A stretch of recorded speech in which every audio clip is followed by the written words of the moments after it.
पंढरपुराला बसलो होतो. 9 सप्टेंबरला बसलो उपोषणाला, तर 25 सप्टेंबर पर्यंत 16 दिवस उपोषण केलं. इथं किती कसतील माझ्यासारखे महाराष्ट्रात तुम्ही ज्या जिल्ह्यात गेले, ज्या तालुक्यात गेले, तिथं तुम्हाला एक तरी उपोषण करता भेटेल. एक तरी माणूस असा भेटेल की त्याच्यावर 2-4 गुन्हे दाखल ते आंदोलनाचे. माझ्यावर स्वतःवर 3 गुन्हे दाखल. मग आम्ही इतका लढा लढलो.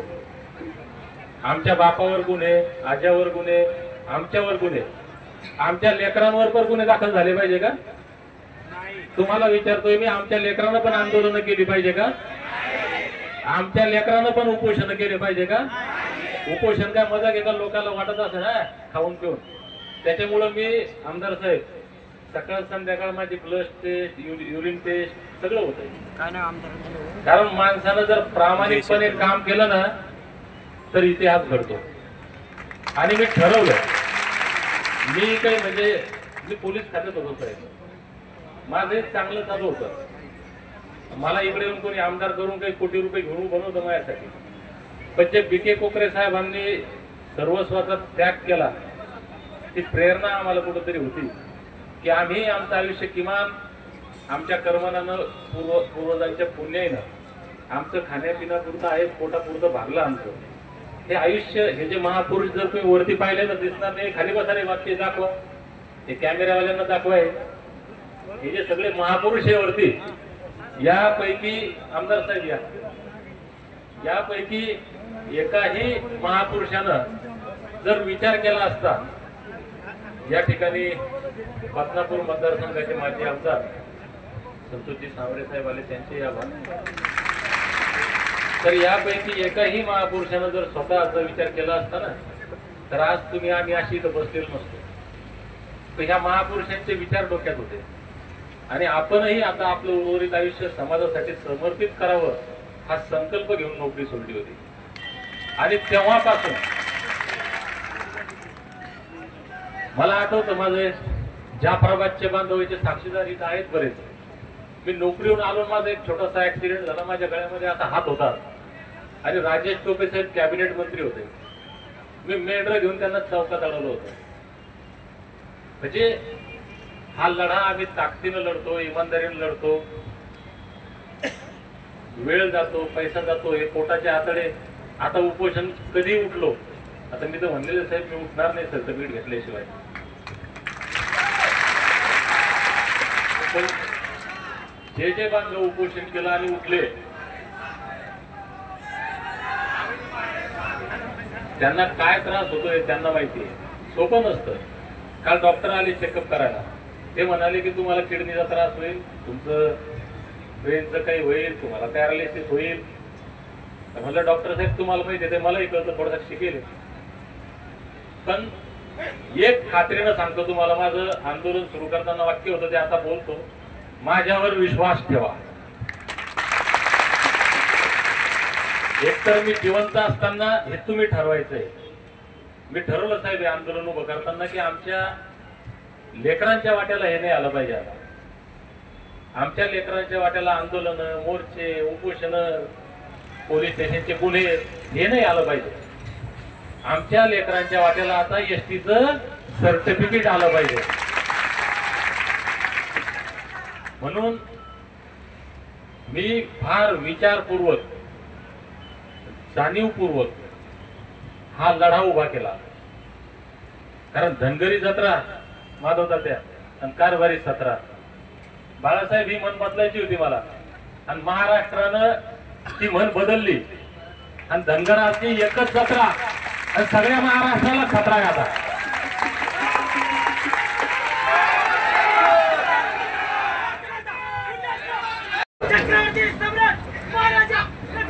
मी धनगरांची एकच जत्रा महाराष्ट्राला खतरा म्हणलो. पण ते कधी होईल? माझा आवाज बंद झाल्यावर, माझा श्वास थांबल्यावर. पण आता ही जी धनगरांची जत्रा आहे इथं, अंकुश भाऊ, ही देवेंद्र फडणवीस आणि भाजपसाठी खतरा आहे. त्याच्यामुळं या सरकारला विनंती, आमदार साहेब आपले मी आभार व्यक्त करतो.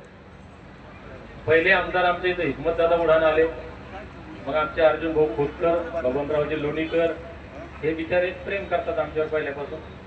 माझे आमदार बरेच झाले, पण मी तुमचा उल्लेख याच्यासाठी केला की पत्र घेऊन पहिले आमदार तुम्ही आले आणि तुम्ही सत्तेतले सगळे लोक, मग बबनराव लोणीकर साहेब असतील, फटकर साहेब असतील, उडान साहेब असतील, तुम्ही सत्तेतले. आमची विनंती आहे साहेब, देवेंद्र फडणवीस 2014ला ज्यावेळेस बारामतीला गेले होते म्हटले होते की मी सत्ता द्या पहिल्या कॅबिनेटमध्ये करतो, ते तेव्हा भाऊ घ्या वातेरा वाजा जरा बॅनरच्या बाजूला दरचे.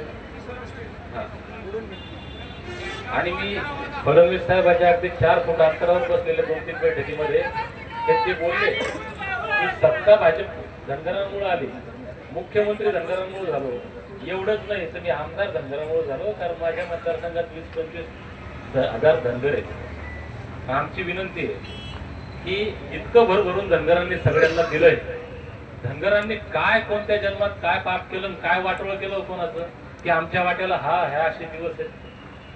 साहेब तुम्ही त्या बीडमधून येतात, आमच्या महाराष्ट्रात आपण म्हणतो 2 नंबरचा समाज, काय खार घालायचा का त्या 2 नंबरचा समाजचा?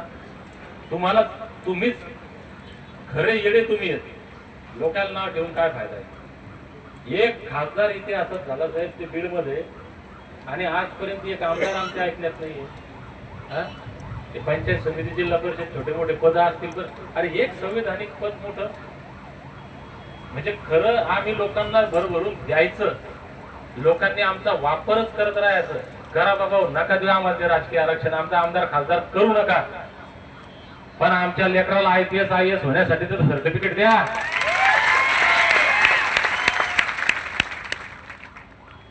ठीक आहे, तुम्हाला वाटत की दीपक बोर्डेल बी आमदार व्हायचे हौस आहे म्हणून आंदोलन करत असेल, इतिहास आहे. आमच्यात नेता येतो आणि काहीतरी घेतो गुपचूप घरी जाऊन बसतो. त्याच्यामुळे मी म्हणतो की नका देऊ बाबा राजकीय आरक्षण. आमची भीती जर कोणाला असेल किंवा धनगर जर एसटीत आले तर आमच्या जागा जातील, ते नका देऊ. बरोबर आहे का तात्या? अरे पण आम्हाला आमचं लेकरायचं शिक्षण चांगलं होईल, आमचे संसार ते मेंढरा मागं जायचं बंद होईल, हमाल्या करायचं बंद होईल, एवढं तर करा.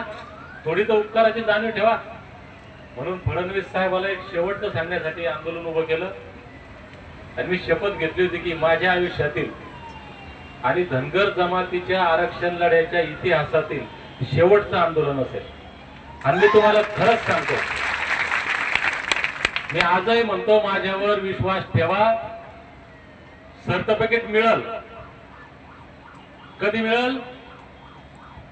एक आता जे तुम्ही जिवंतपणाचं लक्षण दाखवलंय राज्यभरातून, हे जर माझा आवाज चालू असेपर्यंत, माझा श्वास चालू असेपर्यंत तुम्ही लोकांनी जर ठरवलं तर मी जिवंत असेपर्यंत सर्टिफिकेट मिळेल याची खात्री मी देतो.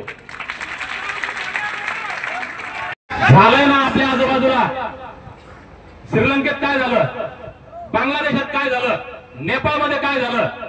अरे धनगर तसे येडेच आहेत. इथं बसलेल्यापैकी किती लोक आता नोकरी लागणार आहे, किती लोक शाळेत आहे.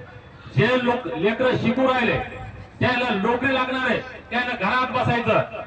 मी 24 तारखेला भाषण करणार होतो साहेब, मी आजच भाषण करतो कारण 24 तारखेला माझा एवढा आवाज राहील का नाही मला माहित नाही. आता मी आजच तुम्हाला सांगून देतो, महाराष्ट्राला पोलीस खात्यात काम केलं म्हणून नॉलेज आहे. ज्यांचे लेकरं शाळेत आहेत ते लेकरं, शिकत असलेले लेकरं तात्या, या लेकराला घरी ठेवायचं आणि ज्याला काहीच काम नाही असे मारणार आहे ना का कोणी आम्हाला इथं काय होईल? एक तर पोलीस गोळ्या घालतील, ज्याला 10 साल फाशी होईल. अरे होऊ द्या, एकदा क्रांती होऊ द्या. अरे एक मल्हार आया म्हणलं की तिकडे उत्तर गावाचे गाव खाली व्हायचे. अरे आटके पार झेंडे लावणाऱ्या मल्हारराव होळकरांचे वंशज आहेत तुम्ही.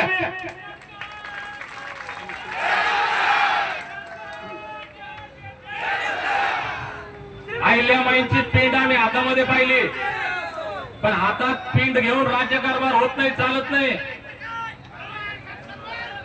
ज्या वेळेस त्या होळकर संस्थान खालसा करण्यासाठी राघोबा दादा पेशवा पुण्याहून चालू आला, अहिल्यामाई हातामध्ये भाला घेऊन उभी ठाकली आणि म्हणाल्या की बाई माणूस म्हणून आपला समजू नकोस, हातात बासडा घेऊन उभी ठाकील तर तुम्हाला जड पडेल. हा करारी बाणा असणाऱ्या जागतिक कीर्तीच्या महाराणी लोक